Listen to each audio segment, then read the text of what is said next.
ஆட்சியில் பங்கு வேண்டும்னு பல அரசியல் கட்சிகள் சொல்றாங்க. அதை நீங்க எப்படி சார் பாக்குறீங்க? எப்படிங்க? பங்கு சொல்றாங்க.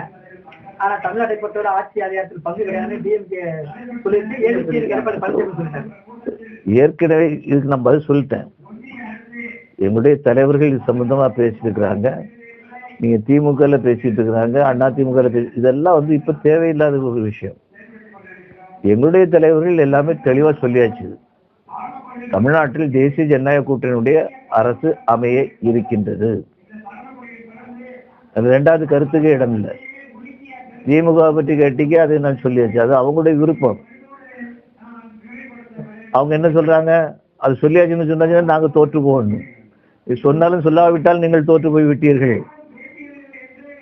இன்னைக்கு வந்து காங்கிரஸ் வந்து தலைகீழ் நின்று தண்ணி குடிச்சாலும் கூட கடந்த பாராளுமன்ற தேர்தலில் அதற்கு முந்தைய சட்டமன்ற தேர்தலில் எப்படி ஒருங்கிணைந்து பணிபுரிந்தார்களோ அந்த ஒருங்கிணைப்பு நிச்சயமாக இருக்காது.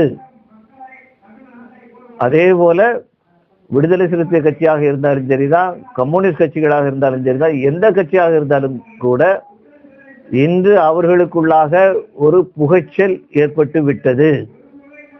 இந்த புகைச்சல் பந்தமாக கொழுந்து விட்டு எரிந்து கொண்டிருக்கிறதா, வெறும் புகைச்சல் மட்டும்தானா அப்படிங்கிறது வந்து தேர்தல் நெருங்கி வரும்போது அவங்களுக்கு தெரியும். அது வரைக்கும் உங்களுக்கும் தெரியாது.